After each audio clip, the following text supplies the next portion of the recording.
Hello दोस्तों, स्वागत है आपका आपके इस चैनल पर।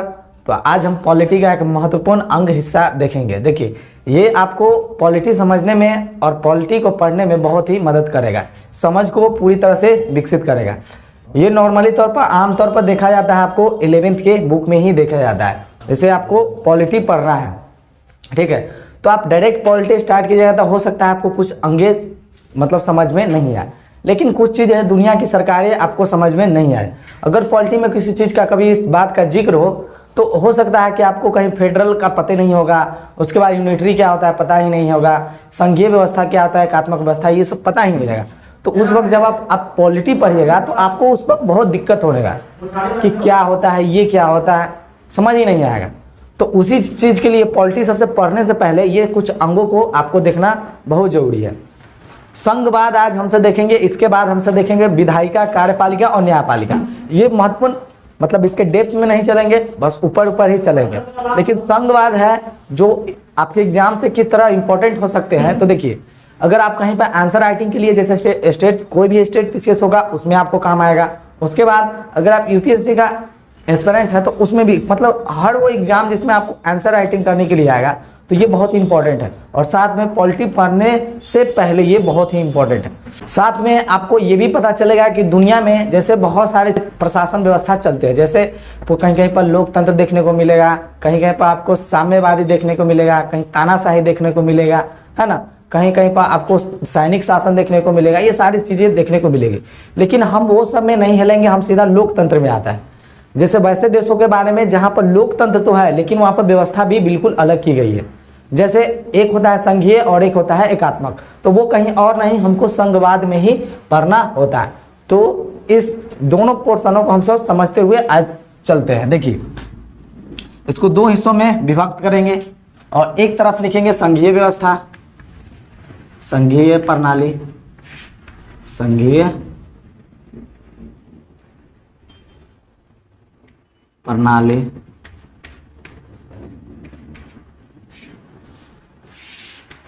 और एक दूसरी दुनिया में सरकार चलती है जिसको हम सब कहते हैं एकात्मक, एकात्मक प्रणाली। ये दो तरह के सिस्टम में चलेगी।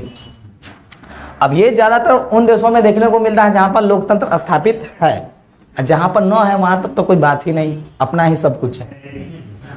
पहला नंबर क्या हो सकता है कि यहाँ पर संघीय, जहाँ पर स्ट्रक्चर है होगा ना, वहाँ पर आपको दोहरी सरकार देखने को मिलेगी।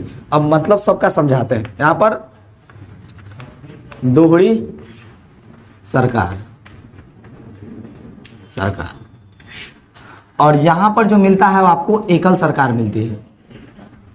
एकल या एक सरकार लिखते हैं, एकल क्या लिखना, एक सरकार, एकल ही लिखते हैं, एकल सरकार।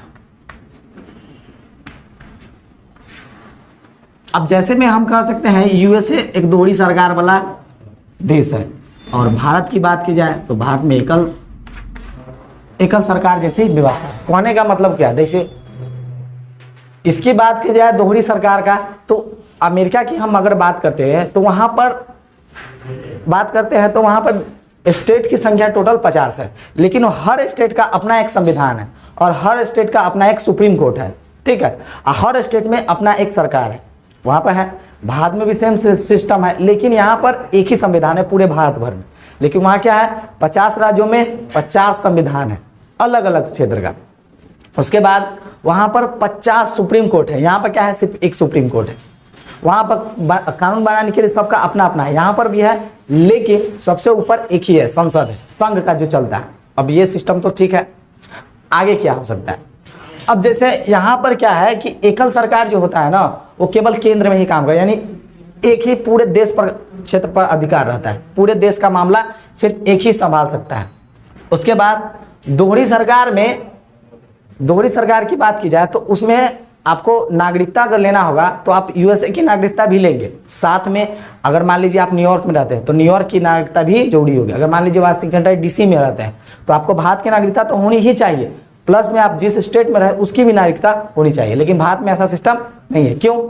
क्योंकि भारत में सिर्फ भारत का नागरिक कहा जाता है कि भारतीय नागरिक है, ये नहीं किया जाता है कि बिहार का है, यूपी का है, ऐसा नहीं। सिर्फ हमको भारत की नागरिकता लेनी पड़ती है, बस काम खत्म। साथ में और क्या हो सकता है, उसके बाद अब नेक्स्ट पॉइंट पढ़ते हैं तो फिर दूसरा लाइन समझाते हैं। पहले यहां पर जो संघ सरकार होती है ना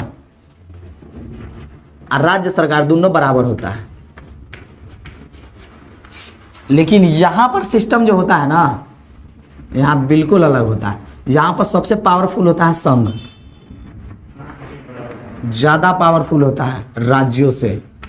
अब इसका क्या मतलब होगा, ये सारी चीजें बताते हैं। यहां पर संघ और राज्य दोनों का पावर सेम होगा। कहने का मतलब शक्ति की बात हो रही है, शक्ति। यहां पर आपको हम लिख देते हैं, बगल में शक्ति लिख देते हैं। शक्ति, शक्ति का जो विभाजन है ये भी शक्ति, ये भी शक्ति ही है आपका।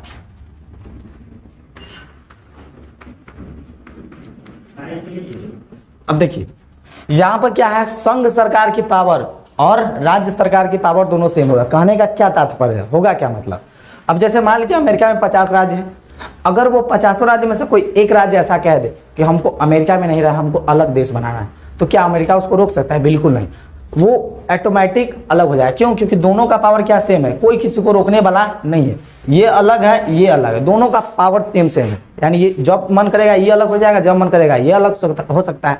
तो अमेरिका में 50 स्टेट चाहे तो अलग अलग अभी 1 मिनट में देश बना सकते हैं, मतलब 1 मिनट नहीं, लेकिन फिर भी बना सकते हैं आराम से, उसको रोकेगा कोई नहीं, क्योंकि दोनों सरकार की पावर क्या है, एज इट इज सेम है।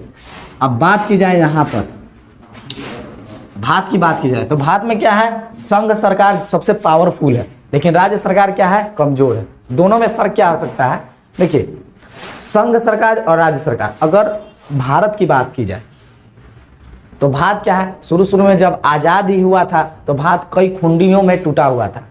भारत के बहुत सारे जैसे सरदार वल्लभ भाई पटेल, भारत के महान पुरुषों ने भारत को इतने खुंडों को एक साथ करने में इतनी मस्त जद्दोजहद की, और साथ में आज हमसे देखते हैं कि हम अपना ऐसा एक भारत देखने को मिलता है।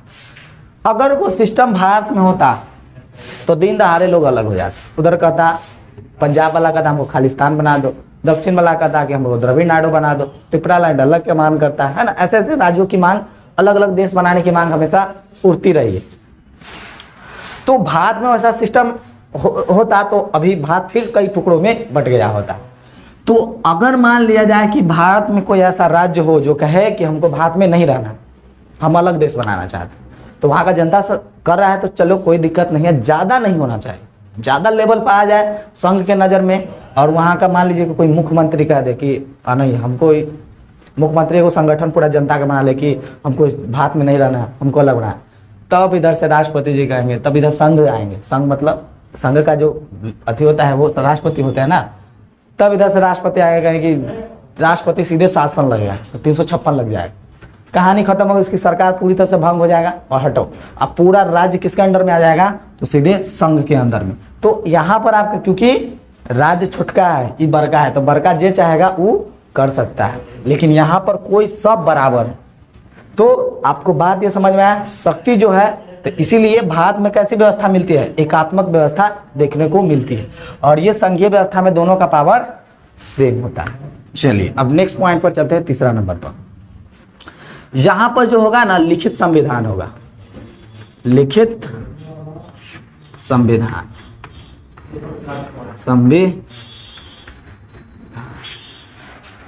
यहां पर आप कह सकते हैं कि लिखित संविधान हो भी सकता है, लिखित संविधान या अलिखित भी हो सकता है, दोनों हो सकता है। अब इसका मतलब क्या हुआ, जैसे जहां जहां पर अगर संघीय यानी फेडरल व्यवस्था है वहां पर आपको संविधान लिखित ही मिलेगी, लेकिन यहां पर आपको लिखित भी मिल सकता है अलिखित भी। जैसे आपको यहाँ पर अमेरिका तो इसमें देखने को मिलता है, बहुत सारे भी है, यूएसए, यहाँ पर लिखित संविधान लेकिन एकात्मक प्रणाली है, लेकिन फिर भी लिखित वाला रख लें। तो जैसे भारत की बात की जाए, भारत, अलिखित किसका है, ब्रिटेन का है, वहां पर संविधान लिखा हुआ नहीं है, लेकिन भारतीय संविधान क्या है, लिखा हुआ है, लेकिन व्यवस्था कैसे एकात्मक है। लेकिन यहाँ संघीय व्यवस्था में क्या कहता है कि लिखित संविधान कंपलसरी है, लेकिन यहाँ पर हो भी सकता है, नहीं भी हो सकता है, कोई भी तो हो सकता है, ठीक है। लेकिन यहाँ कंपलसरी है, यहाँ कंपलसरी नहीं है, ठीक है। इतना बात भी समझ में आया। चौथा बात, संविधान की सर्वोच्चता, संविधान की सर्वोच्चता।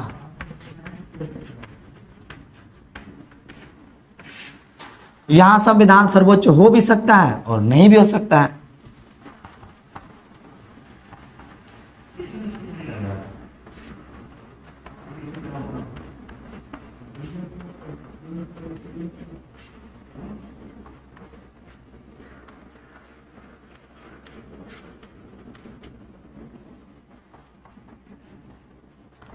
अब कहने का क्या मतलब है, देखिए संघीय प्रणाली एक बात सीधा सीधा साफ साफ बात करता है कि यहाँ संविधान जब होगा ना तो वो सबसे ऊंचा होगा, संविधान से ऊपर पढ़ के कोई काम नहीं कर सकता है, क्योंकि वो देश चलता है पूरी तरह से संविधान से, पूरी तरह से, यानी उस पर संविधान के आगे कोई नहीं जाए, संविधान के ऊपर कोई नहीं है। संविधान से ऊपर कोई अगर ऐसा कानून बनाता है तो वो खारिज हो जाता है ऑटोमेटिकली।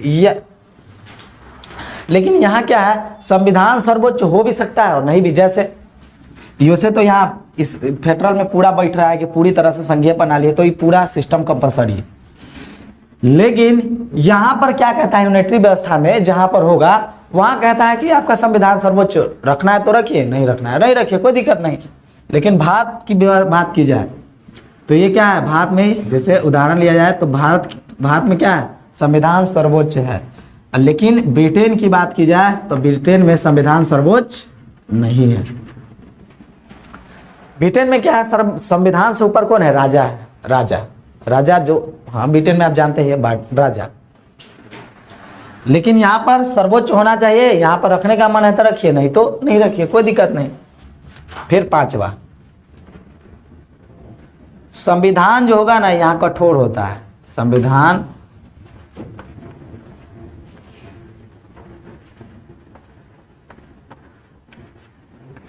संविधान की कठोरता।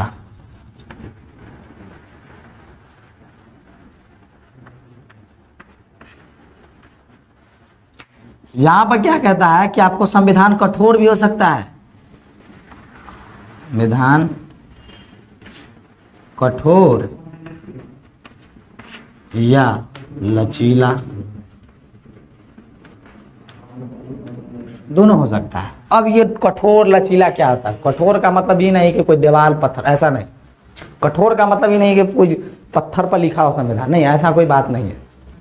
अब इस दोनों का मतलब हमसे समझते हैं। संविधान कठोर का मतलब हुआ अब इस कि संविधान में हम किस किस तरह से संशोधन कर सकते हैं। संशोधन मतलब बदलाव। इसके डेट को पहले से देखते हैं। भारत यूएसए का जो संविधान है ना वो 1787 में लागू हुआ। भारत के संविधान की बात की जाए तो वो हुआ है 1950 में। अब इस डेट को थोड़ा सा ध्यान में रखेंगे, पहले बातों को समझते हैं। कठोर और लचीला का सिंपल सा मतलब बता देते हैं। देखिए वह संविधान जिसमें हम आसानी से परिवर्तन कर सकते हैं, बदलाव यानी संशोधन कर सकते हैं, तो वो होता है लचीला, है प्रवृत्ति लचीला। लेकिन वैसे संविधान जिसको हम आसानी से उसमें कोई बात लिखा हुआ उसको बदलने में बहुत जद्दोजहद करनी पड़ती है, बहुत कठिनाइयों का सामना, आसानी से परिवर्तित नहीं होता। तो जो संविधान आसानी से उसमें संशोधन या बदलाव कर सकते हैं तो वो उसकी फितरत होती है, वो लचीला टाइप के। लेकिन वे संविधान जिसको हम आसानी से बदल ही नहीं सकते हैं, मतलब बड़े मेहनत लगते हैं। अब उदाहरण के लिए आइए थोड़ा सा देखते हैं। अमेरिका की बात की जाए तो अमेरिका का संविधान कब लागू हुआ है, 1787 में। भारत का संविधान कब हुआ है, यहाँ अभी डेट की बात की जाए, अभी 2023 चल रहा है, अभी ये भी 2023 चल रहा है, ठीक है। इसका संविधान लागू हुआ कई साल हो गया, लगभग 200 मानते हैं, 236 के करीब है, लेकिन फिर भी 200 मानते हैं, मोटे मोटे लेते हैं साल। इसमें कितना साल हो गया, लगभग 73 साल हो गया। 200 वर्ष होने के बावजूद भी अमेरिका के संविधान में ओनली 27 बार संशोधन किया गया, ओनली केवल 27 बार। लेकिन भारतीय संविधान का 73 साल हुआ है, लेकिन हमसे इसमें बदलाव कर चुके हैं 104 बार संविधान संशोधन कर, यानी हम 104 बार संविधान में कुछ न कुछ परिवर्तन कर दिए हैं। ठीक है, इसमें यानी भारत का संविधान जो प्रवृत्ति है ना वो कैसा है, लचीला है। अब बात की जाए इसमें कठोर, जैसे व्यवस्था क्या है, एकात्मक वैसे देश, लेकिन उसका संविधान कठोर है, जैसे फ्रांस का कठोर है। लचीला किसका है, तो अपना भारत का है। कठोर का मतलब समझ गया, और आपको लचीला का मतलब दोनों समझ में आएगा। अब देखिए यहाँ पर 200 वर्ष, लगभग 236 के करीब आ रहे हैं, लेकिन 200 वर्ष हो गया इसका संविधान लागू हुआ। दुनिया का सबसे छोटा संविधान किसी का है ना, तो वो अमेरिका के है, और दुनिया का सबसे बड़ा लिखित संविधान किसी का है, तो वो भारत का है। दोनों की बात करते हैं। यहाँ 200 वर्ष होने के बावजूद भी यहाँ पर केवल 27 बार ही संशोधन, यहाँ पर मात्र 73 साल में 104 बार कर दिए, यानी साल से ज़्यादा हमसे संशोधन कर दिए, यहाँ साल से बहुत कम। तो आपको ये बात समझ में आ गई होगी। चलिए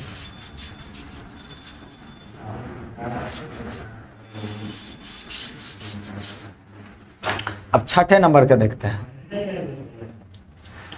यहां पर जो होगा ना सदन जो होगा वो द्विसदनीय होगा, सदन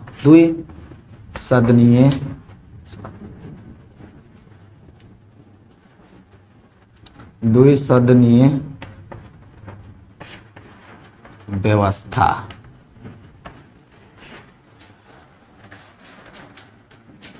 और छठा है यहाँ पर, अब इसमें कह सकते हैं संघीय प्रणाली में द्विसदनात्मक आपको कंपलसरी है, होगा ही होगा, लेकिन यहाँ पर एकात्मक प्रणाली जिस देश में है वहाँ पर आपको द्विसदनात्मक हो भी सकता है, द्विसदनीय या एक सदनीय भी देखने को मिलेगा।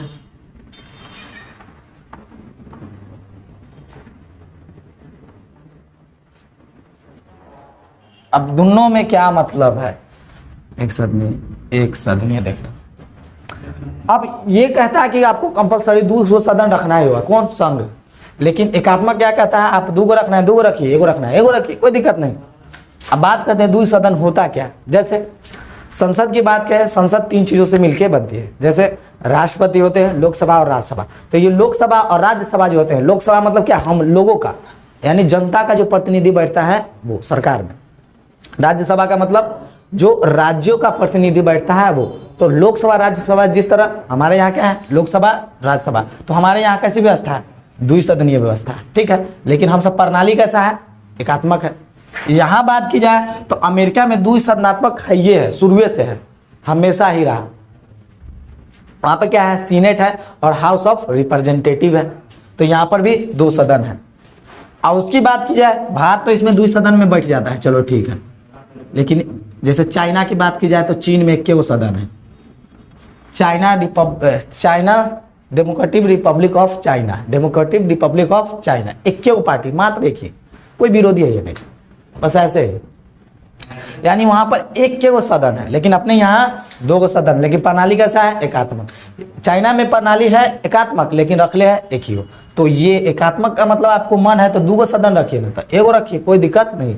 लेकिन संघीय में आपको 2 सदन रखना ही होगा। अब आखिरी पॉइंट हमसे देखते हैं, न्यायपालिका की स्वतंत्रता, न्यायपालिका की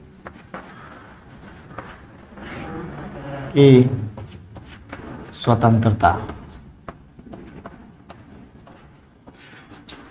यहां पर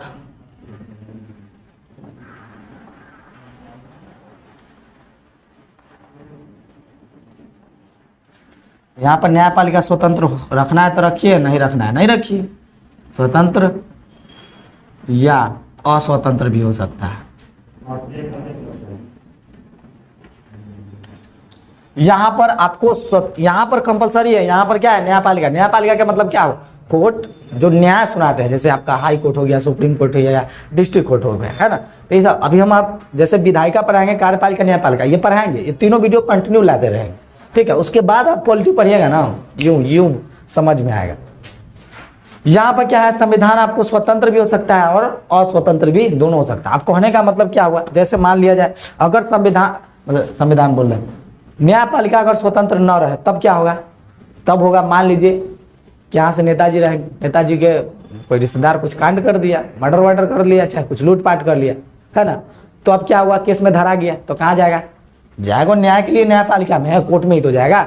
इधर से नेताजी फोन कर देंगे जज साहब को कि जज साहब तक देख लीजिएगा, अपने भतीजा है, अपने भाई है ना। तो इस तरह क्या होगा, सही तरीके से न्याय हो पाएगा, बिल्कुल नहीं हो पाएगा। जब न्यायपालिका स्वतंत्र नहीं होगा तो बिल्कुल इस तरह से न्याय नहीं हो पाएगा, निष्पक्ष नहीं होगा।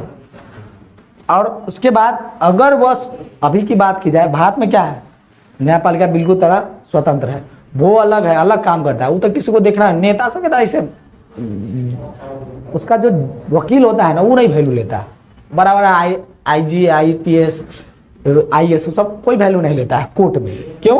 क्योंकि कोर्ट सबके लिए सेम होता है। और उसके बाद जहां पर अस्वतंत्र है, जैसे न्यायपालिका की स्वतंत्रता नहीं है, तो वो वहां पर सही तरीके से कभी भी न्याय नहीं हो पाएगा। तो आई होप कि इतना चीज़ आपको समझ में आएगा, सिंपल सा लैंग्वेज में। बड़ी बड़ी चीज़ों को हम आपको यूँ चुटकियों में समझा दिए। ये इसका एक पूरी तरह से 11th में एक चैप्टर ही है, लेकिन आपको पढ़ना होता है, आप अलग स्पेशल से पढ़ भी सकते हैं, नहीं तो आपको पूरा उसका कंक्लूजन हम दिखा दिए। इसके बाद आपका आएगा विधायिका का, कार्यपालिका और न्यायपालिका, ठीक है। उसके बाद ये सब पढ़ लीजिएगा तो आपको पॉलिटी समझने में दिक्कत नहीं होगा। तो अब आज के लिए इतना ही। अब आपको कुछ इंफॉर्मेशन आपको हम बता देते हैं। जैसे अगर आपको यहाँ पर ऑफलाइन आपको पढ़ना है मुझसे, तो मेरा केरमा लालू चौक मुजफ्फरपुर में मेरा एक कोचिंग चलता है, करियर सक्सेस इंस्टीट्यूट, तो वहाँ पर आप आके पढ़ भी सकते हैं, ठीक है। तो आज के लिए इतना ही, अब मिलेंगे नेक्स्ट किसी टॉपिक के साथ, तब तक के लिए जय हिंद।